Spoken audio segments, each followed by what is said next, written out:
showed us with the mural because we have two artists with us today that we're going to talk with. And we're going to start. We have Luciano. Now, if I pronounce this wrong, Luciano, you can help me out. But it's Ginnochio. Is that right? All right. Close enough. It wasn't. I saw it in his face. But even for Italians, even I pronounce it wrong. So. Okay. So pronounce it for us. Okay, I'll do my best. It's Ginnochio. Ginnochio. All right. Thank you very much. And we also have Adriana Martinez, and we're gonna talk more with her. We're gonna talk more with her in the second half of the program, but she's also with us, so she may chime in if you hear her. Adriana, say hello to everybody. Hi, everybody. And she's got a very good project called Mycelium. We'll talk more about that, but we want to start with Luciano Ginnochio. Did I say it? Okay, good. Much better. Claudia, I'm going to turn it over to you because I always talk, and I'm going to let you start today. Thank you, Korey. Yeah. So welcome, Luciano. I met Luciano a little while ago. I know of his father, Alfredo Ginnochio, is, in my opinion, responsible for bringing the relevance of contemporary Latin American artists to the forefront of the gallery world. And there is an incredible gallery in Mexico City, Ginnochio's gallery, Alfredo Ginnochio's gallery in Mexico City, incredible pieces of art. And I was very impressed when I visited Luciano's gallery here, which is at El Mercado, because he was displaying some art that you would normally only see in Mexico City, in Monterrey, in Guadalajara. So the fact that Luciano is here in Los Cabos and that is bringing relevant contemporary Latin American art to Los Cabos is extraordinary. So thank you for being here, Luciano, and thank you for offering this opportunity to everybody who wants to appreciate, even if the thought of investing in pieces like the ones that we get to enjoy seem to be way so far away. Just the fact that we can come in touch with these pieces of art is wonderful. So thank you and welcome. And tell us a little bit about how you get to Los Cabos and about the gallery. Well, first off, thank you for having me, of course. It's also a pleasant surprise to have Adriana in the show. I didn't know that she was going to share it with us. It's great. We just saw each other yesterday at a sort of show that we created alongside with another friend. Okay, for a short history, well, the project of promoting Latin American artists at an international level came from Argentina, actually, where my father used to work at. So it's been like a long way. And as the years passed, we started focusing on Mexican artists. His line is more of a modern thing, and we're just now stepping into contemporary, actually. And it's very interesting because I wanted to talk about exactly what you mentioned at the end. It's about the investment part, because I know it sometimes feels this way, right? Because you see these big paintings, oil, you know it's expensive or it's supposed to be expensive. And some of them, of course, they are, naturally, because of the value of the artist in the whole world, right? But I think that even, especially nowadays, you have a lot of opportunities to start collecting. And obviously when you start something, you're no expert and you don't go with big steps, right? So and we're bringing them forward. There's a lot of opportunities to start a collection if you're interested in that are, for example, I don't know, graphic works, different mediums, right? Instead of painting or formats that are really big, or artists that are already very established. There are a lot of emerging artists. There's a lot of, up and coming. And I think that's very interesting to have in mind, to bear in mind, because if you have a budget, well, there's a lot of interesting opportunities out there, and it's actually important to support them, because that's how they get to grow, and that's how in the near future you get to be a promoter of a new artist that was first less known and gets to be bigger with time.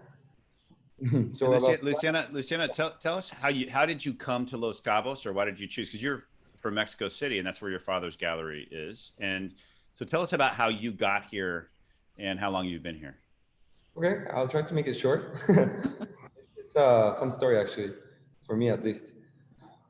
So yeah, the gallery in Mexico City has been there for more than 30 years. I don't know, 34, around 34 years.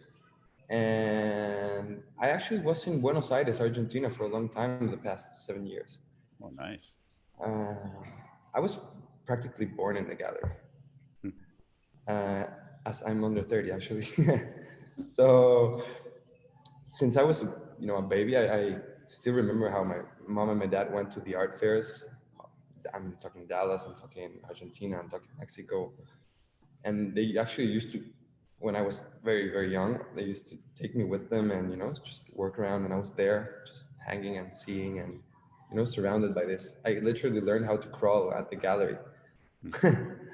So it's been always very close. So that's a little bit of the background. And about Los Cabos, well, really it was just an opportunity that a friend and collector offered, and said, hey, Los Cabos is a really interesting art scene growing up. There's stuff happening, and he said that he thought that might be interesting to us. So he invited us over to Coral, and, we started the project. At first, I was not at the head of the project. There was 2 other people involved because I was still in Buenos Aires, actually. So I came during the high season. I remember it's November 2018 to open up. We opened up, it went really good. And we had a lot of people, just like Claudia, right? Like very impressed with the type of art, the difference that we were bringing, because and I want to thread carefully here because I don't want to be like dismissing, and that's not my intention. There is a thing where there's internationally relevant art in a market, and that's what we're bringing here. And also Adriana works with, which has nothing to do with beauty, aesthetics, in the sense that you don't dismiss any type of art because of that, right? But it's just a thing that, well, like any market, it has its certain rules and appreciation, right? So back to the story. I opened up, and then I had to go back to Argentina, actually. And when I got back, I was like, wow, I love Los Cabos. I really fell in love with the place. And I've heard this story over and over with several people that are actually saying that, oh, I came here 2 months for vacation 30 years ago, and I'm still living here. Right? I guess you hear it all the time. And, that first year was obviously, as any first year of any business, weird in certain sense because we were off the grid. And after a year, I just decided to come back and take the project with my own hands because my father was in charge of Mexico City and he was not coming as often. And here we are. And that was late 2019. So my first year was actually last year here. Not a weird year at all. No. It was quite a challenge. It was quite a challenge. Well, good. So, and how's it going? How are you? Are you loving Los Cabos? You've been here for a year, and how are things going at the gallery? I know it's been a weird year, but are things looking up for you? Well, there definitely are. I definitely love Los Cabos. I am very happy here. It's got a certain vibe that it's quite unique. The gallery is doing good. It's looking like a good year, this one. We have a lot of projects in mind, actually. We're bringing artists from Guadalajara. We're bringing an artist from Peru. And they're both going to be here during their exhibitions, their openings. We're going to exhibit their work. Actually, the girl from Peru, Aisha, is going to give some workshops during her staying here because she works mainly with collage. So he's going to sustain certain workshops in different spaces. So that's going to be very interesting. We're looking for May. Okay. And in April, just a month from now, we're having a really new solo show.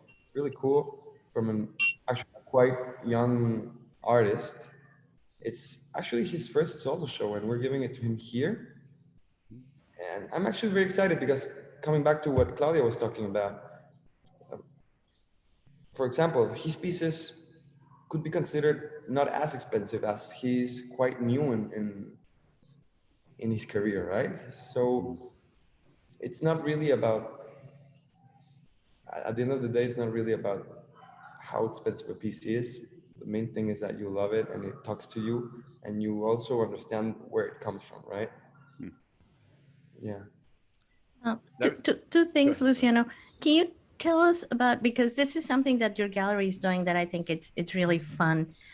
You're offering workshops where people get to be at the gallery and kind of like put down their fears of taking pencil and paper and I don't know, watercolors or whatever, and actually create something. Right. And you get to drink wine while you're at it, so it's kind of fun. And then something that maybe you can talk about later, you and Adriana can talk about later, is the fact that I mean, art, like you were saying, you know, it's not about buying an expensive piece of art and then that becomes an investment, but actually buying art, purchasing art that moves you, and then see how the artist that created that grows in the, you know, in the way that his work or their work, her work is appreciated. So maybe you can talk about those two things. Sure. Well, about the projects of the workshops, they're not exclusively actually of drawing. Last month, we had a ceramics workshop. It was called Ceramics for Broken Hearts, obviously because of Valentine. So the idea was that we only admitted single people. And the girl who imparted the workshop is actually a great artist and a great entrepreneur. She's set in Todos Santos now. She came here like a year ago or two. She has a beautiful project back in Mexico City called Contorno. And yeah, the important thing, I guess, it's getting in touch with this artistic activity in a beautiful environment. And also when you get to create something, it's very important to learn to express yourself, right? Art is something that is innate to every human being. Hey, Luciano, we're coming up against a break, but just wanted to, I definitely want to hear more about, and you mentioned something about only single people were admitted. So that's interesting. Let's talk about that. So I don't know if it was like a dating thing, but that's interesting to me. And we will be right back. We'll be a short break. Come back. All right. All right, Claudia. So we're going to keep recording, right? Yeah. Okay, great. Anything you want to talk about off the air, Claudia? Off the air? No. I mean, I would like to, yeah, like for Facebook time, you know. Yeah, for Facebook is what I mean, yeah. A lot of people who are here, who buy a beautiful home, and then they go on and they purchase like you say, Luciano, I don't want to put down any kind of art, but there's art that it's kind of like cookie cutter art, to call it something. The very predictable scenes and the very predictable themes and compositions. How can people find a way to kind of like dare to move away from that and hang other things in their walls? I mean, how would you, as a gallery owner, kind of like start gently coaxing people? I don't know.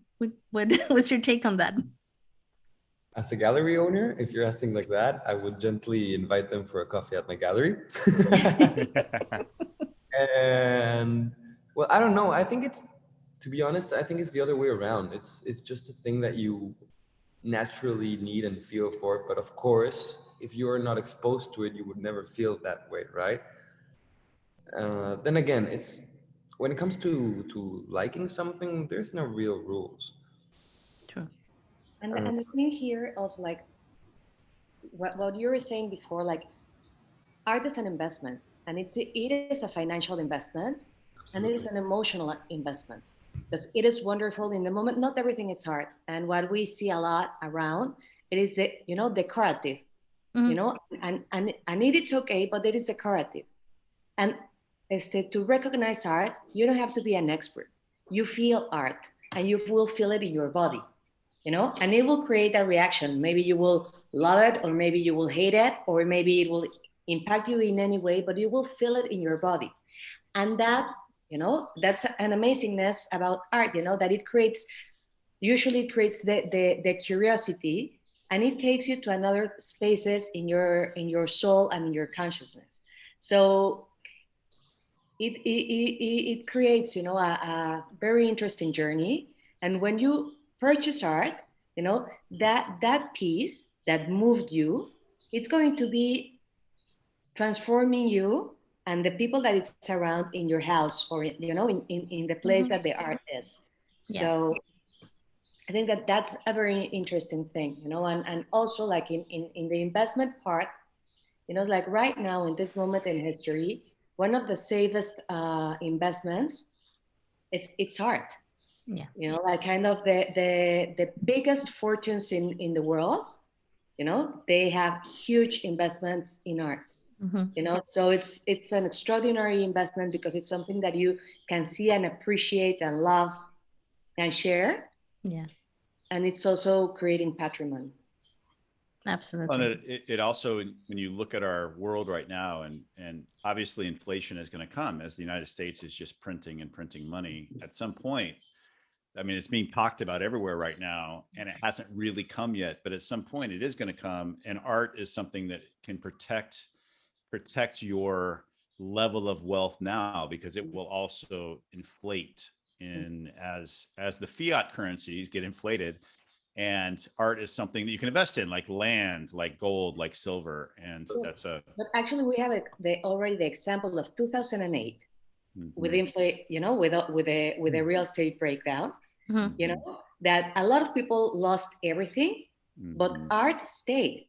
And actually what was one of the moments, in which was very powerful for the art market, in which people start, there was a huge impulse, that took the direction to investing in art, because it's safer than investing in real estate.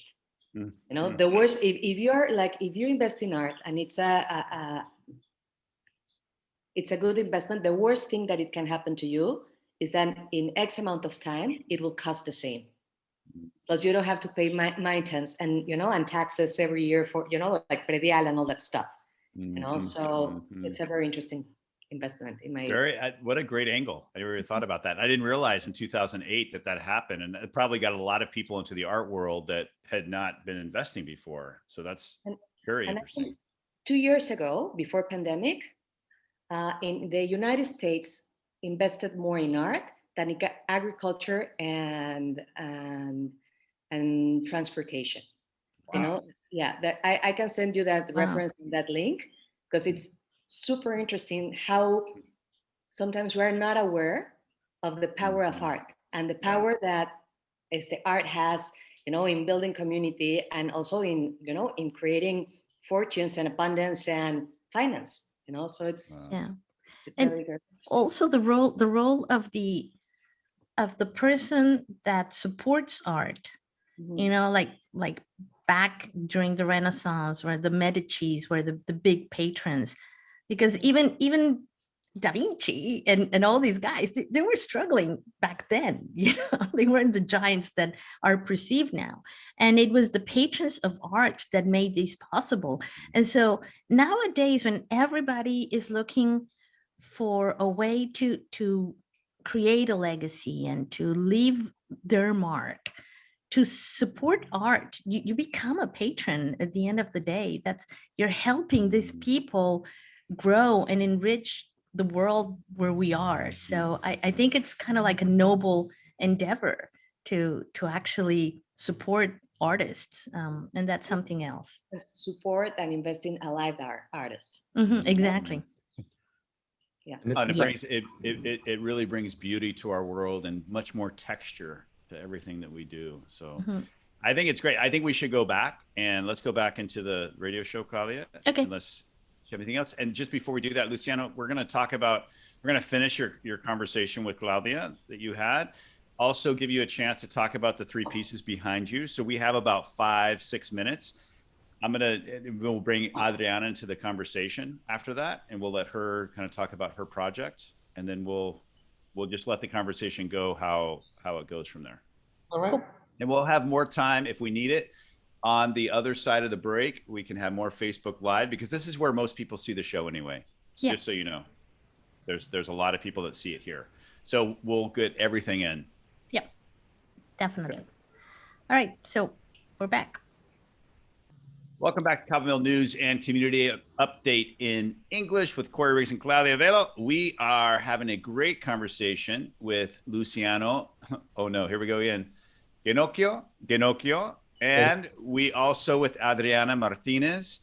We had great Facebook Live conversation. If you're hearing this on the radio, you definitely want to go get the bonus material at Facebook at Cabomil News. Lots of really interesting bonus material about how to protect your money as we see inflation starting to happen right now, and how art is such a good vehicle for that.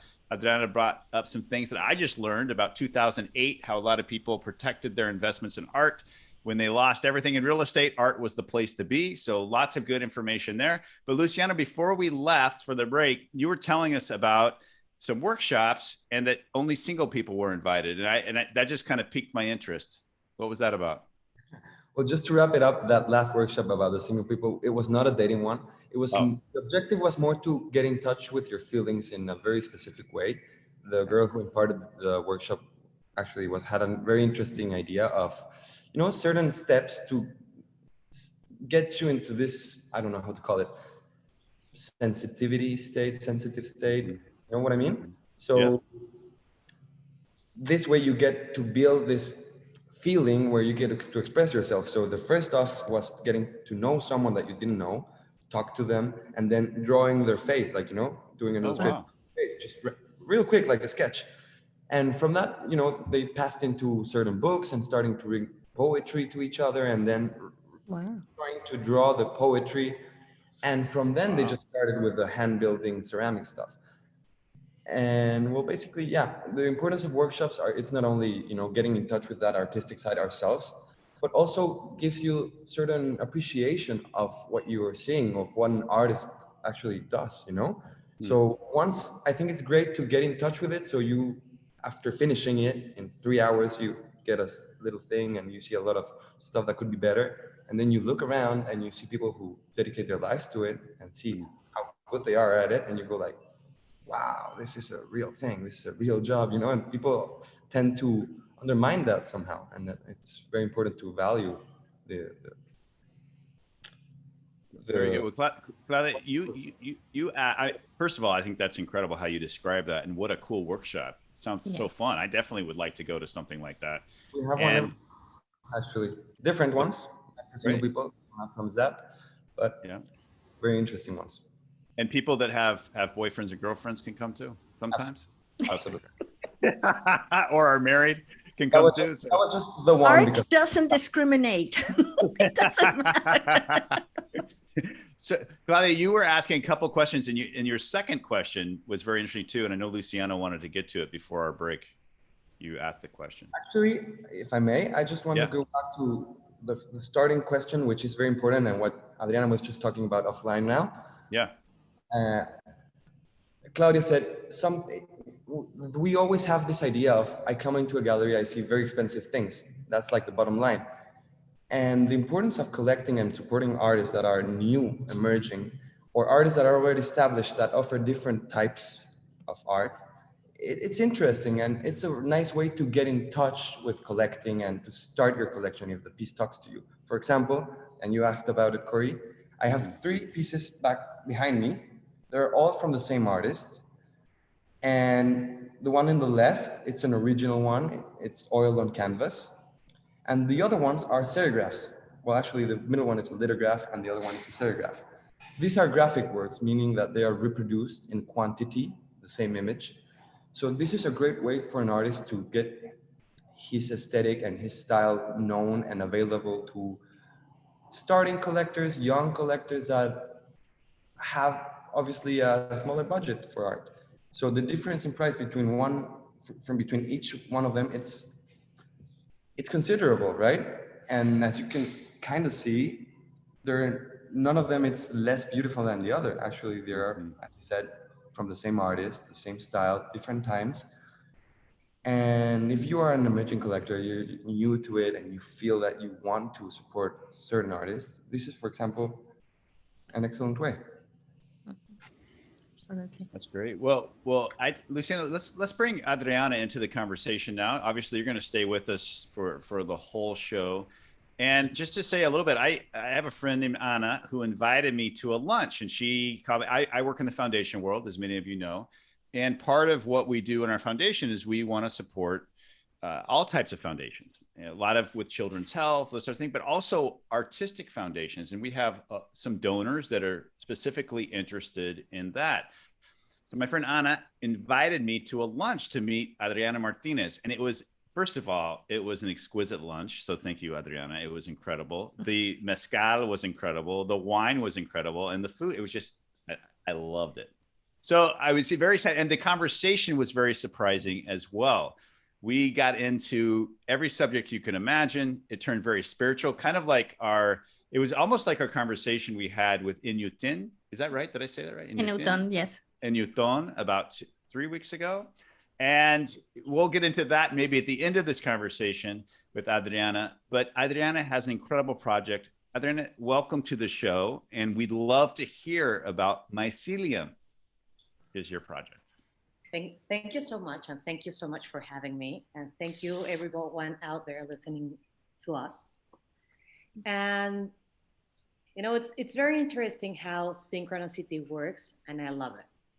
You know, for starters, you know, like kind of Luciano being here, it's super cool, you know, because for months we have been talking about building community, you know, and how can we, you know, like instead of being competition, how can we stand up together and support each other?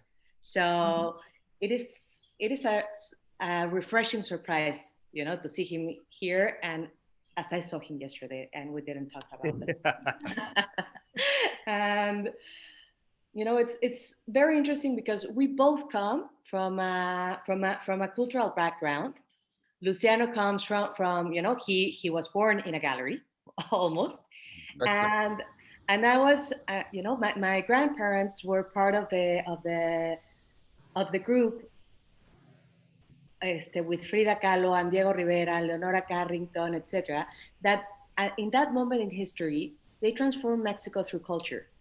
You know, and you know, it's like kind of I'm super lucky because that was the impulse that I grew up with, you know, and with extraordinary artists, extraordinary historians, musicians, etc. But it wasn't only art, you know. They were, and that's a big part of my inspiration for Mycelium. You know, like they were in a mission. You know, they were in a mission of bringing education and bringing, you know, like justice and bringing a lot of things. And now that, and also there's another synchronicity because Team Eniaton, it's also a friend of mine, you know, and that's a part of the conversation that will go at the end. And for me, Mycelium, you know, in a way, it's my mission in life, you know, and it's definitely a spiritual path. Mm-hmm. Explain Mycelium, because there are probably some people that don't quite know what that is. Okay, Mycelium, biologically, it's a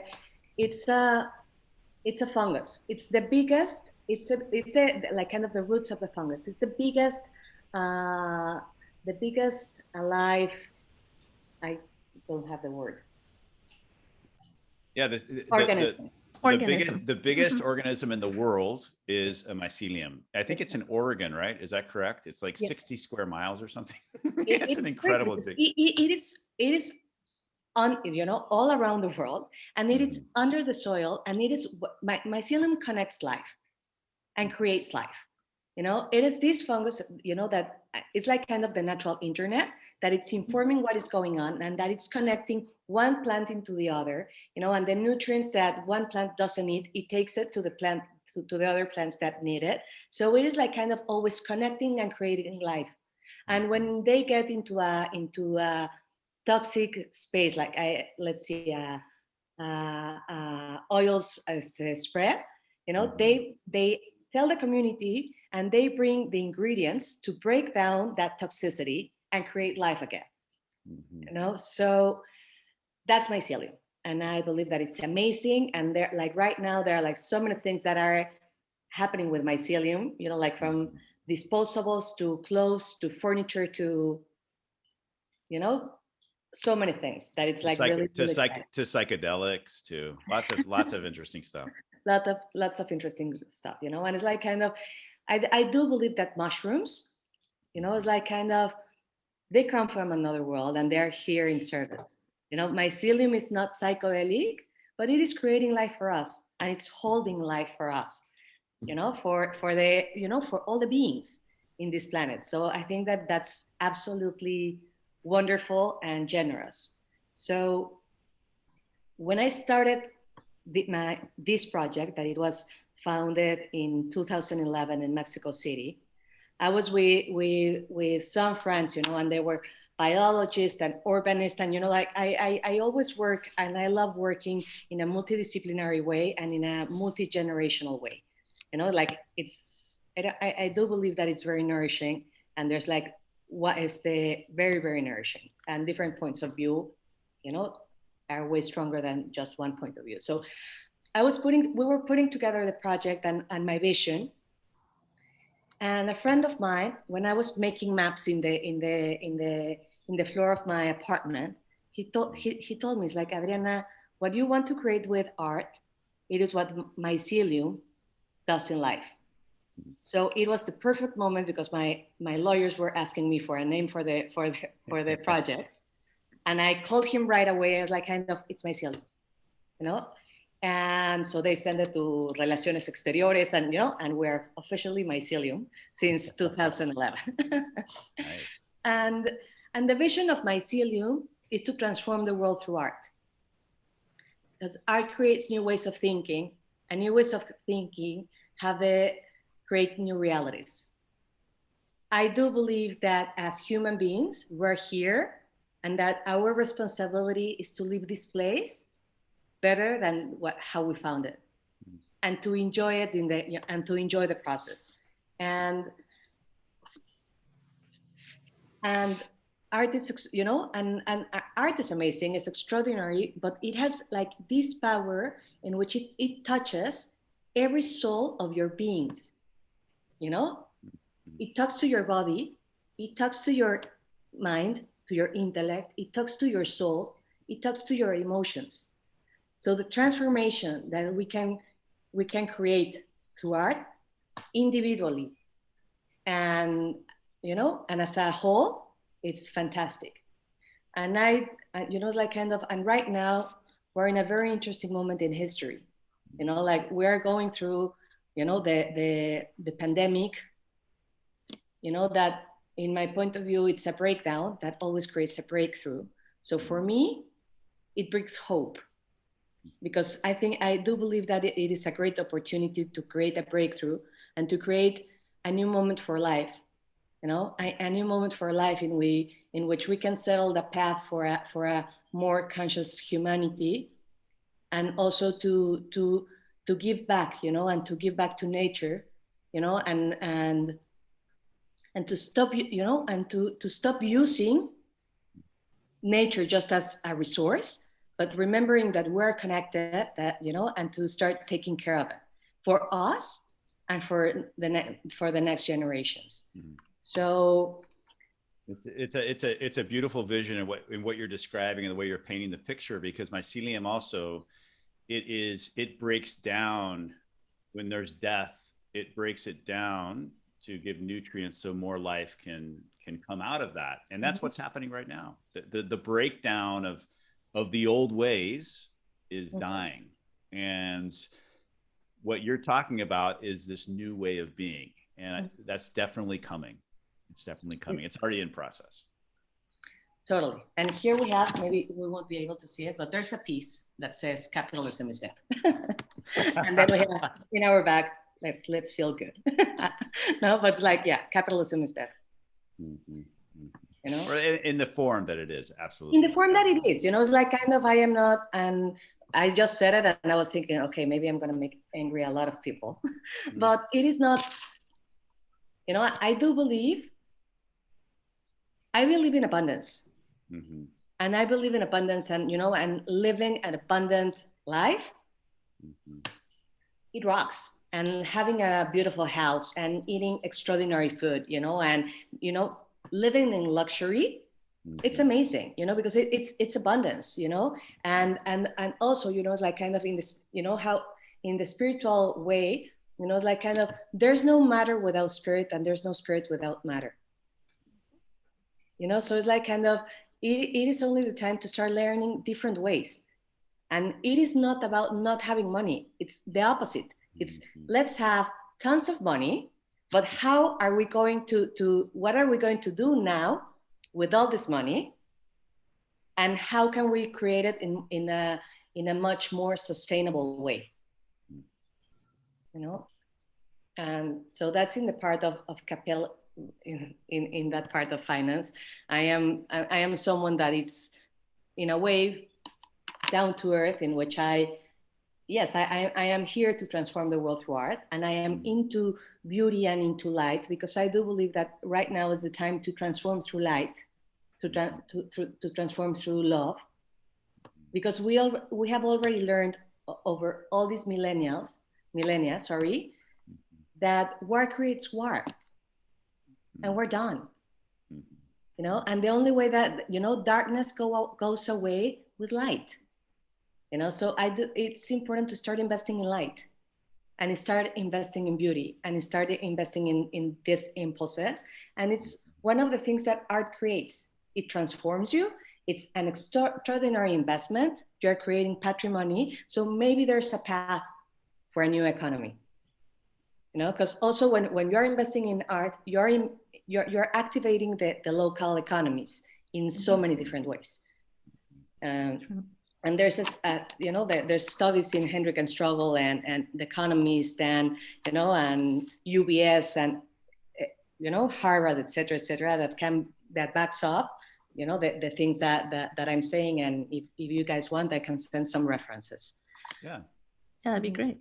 Well, I think that, well, first of all, you've touched on so many subjects that will probably extend into the Facebook Live audience, so we can continue discussing. But tell us about your project right now. What are you doing in Los Cabos? I know you just arrived. I'm not sure how long ago.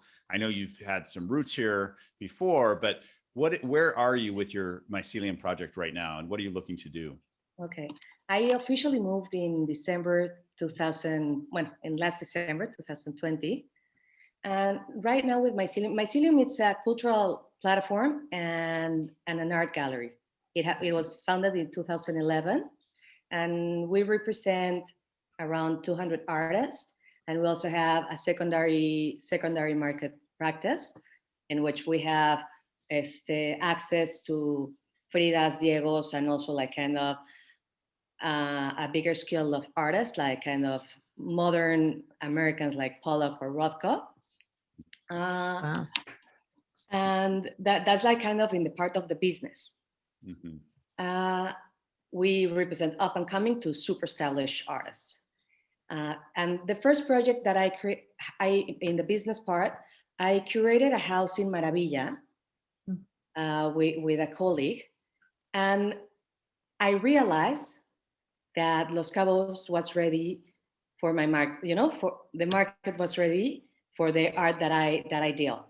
You know, so that was very interesting. And, you know, like curating that extraordinary house and that extraordinary collection, you know, it was like in the business part, one of the things that confirmed that here was the right place. I fall in love with Baja. I fall in love actually with Cabo Pulmo. And it was just like the first time I came here, I just felt home. You know, and I didn't move immediately, but I started planning everything to move. And Mycelium, as I told you, it's a cultural platform and the gallery. And now that I'm about to be 42 next week, I am, you know, like kind of giving the jump into philanthropy.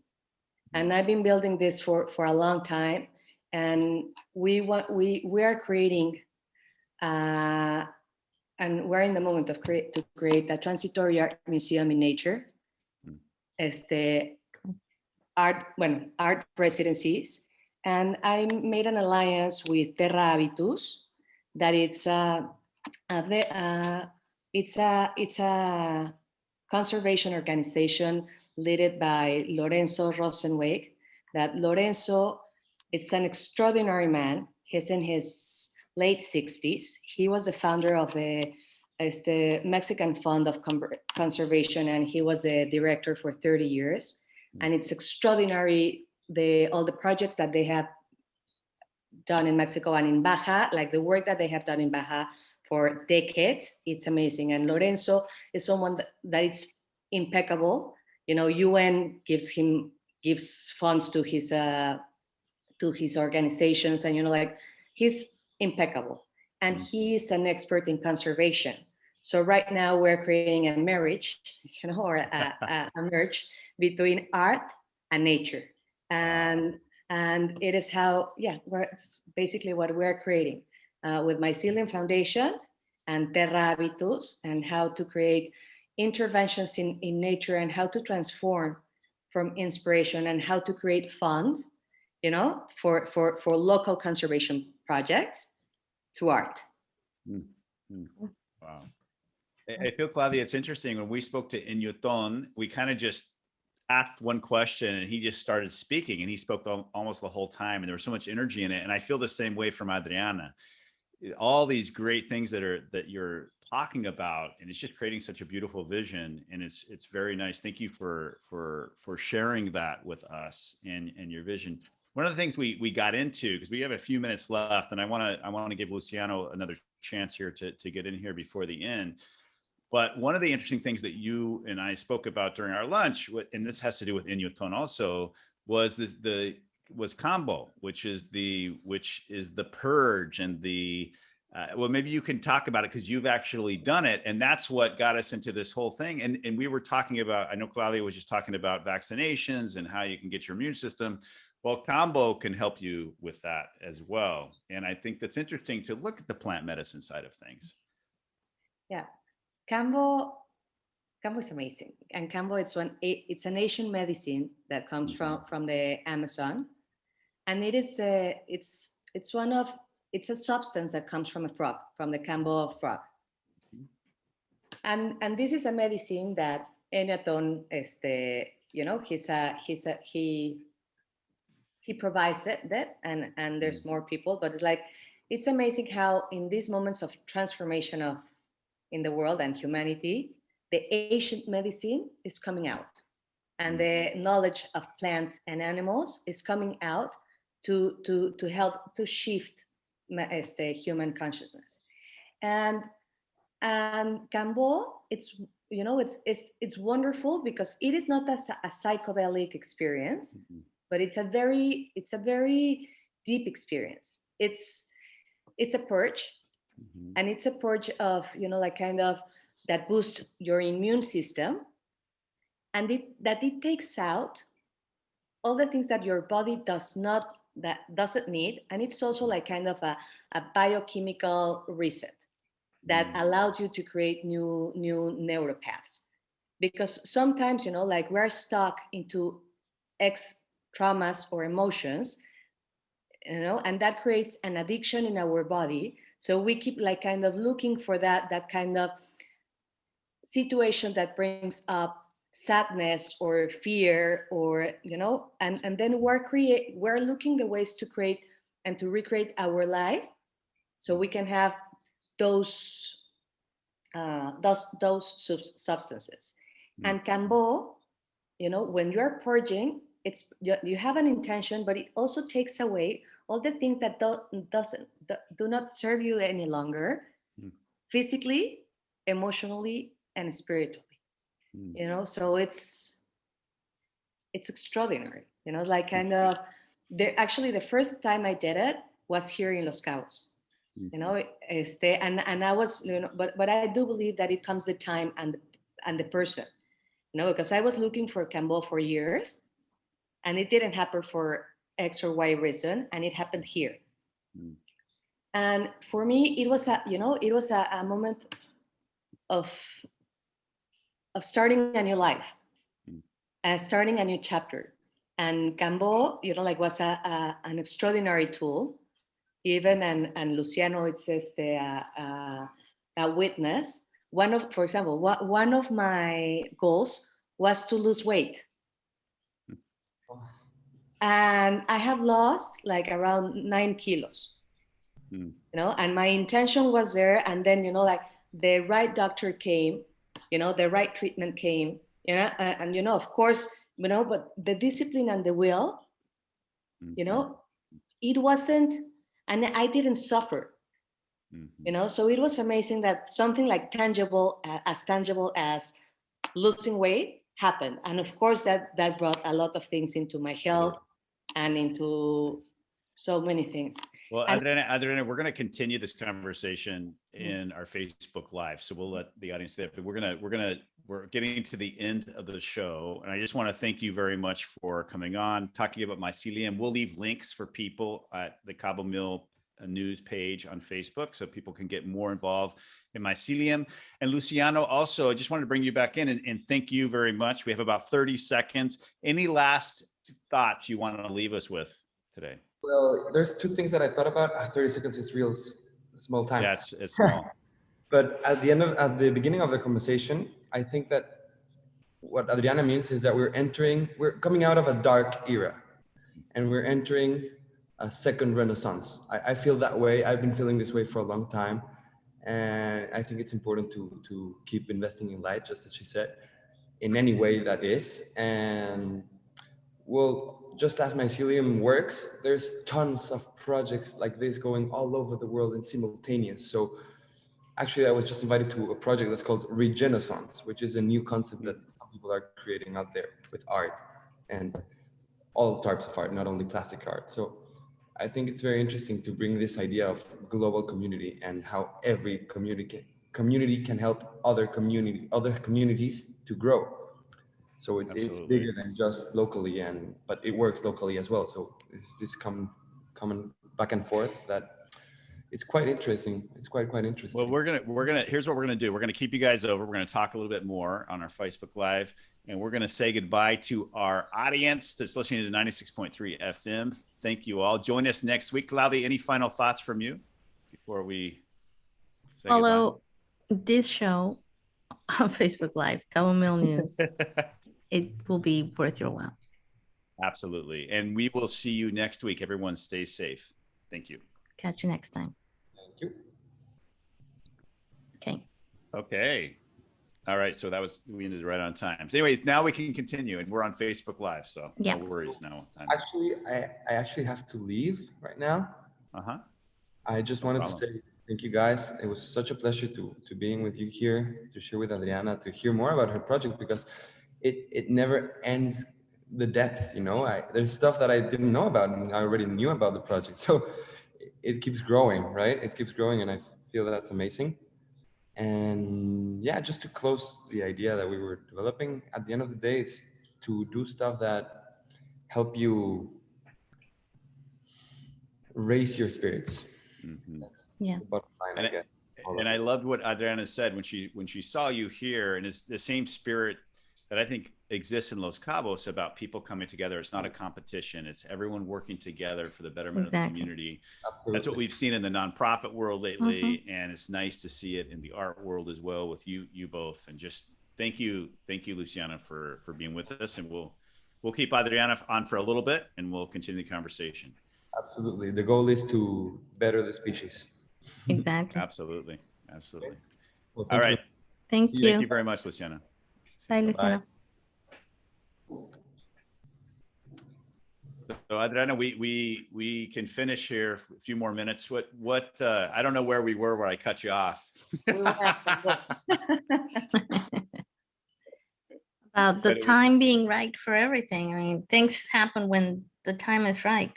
You mentioned about Cambo trying to find the right place, the right person, and it finally when it is the right place and the right person, that's when it happens. And I think that's true for in my personal experience for everything, whether it's ayahuasca or anything else. It's when the intention is right and when the vehicle is right and the moment is right, then it happens. If you force it, the results are not what they should be. Well, it'll give you the results that you asked for when you force it. Yeah, exactly. Exactly, right? Exactly.